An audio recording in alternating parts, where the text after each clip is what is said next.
જય સ્વામિનારાયણ।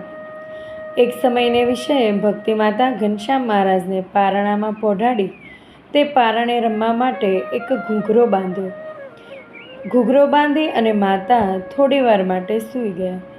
બાળ સ્વરૂપે લાંબા હાથ કરીને ઘૂઘરો છોડી મુખારવિંદમાં રાખી અને ઘૂઘરો ચૂસવા લાગ્યા। તે બચકારા થવા લાગ્યા। તે શબ્દ સાંભળી ભક્તિ માતા ભર નિંદ્રામાંથી તંતકાળ જાગી ગયા અને ઉઠીને જોવે છે ત્યારે તો ઘૂઘરો પોતે ઊંચો બાંધ્યો હતો તે બાળકના હાથમાં જોયો। તે જોઈને બોલ્યા કે અરે, આ ઘૂઘરો તો મેં ઊંચો બાંધ્યો હતો, તે કોણે છોડી આપ્યો?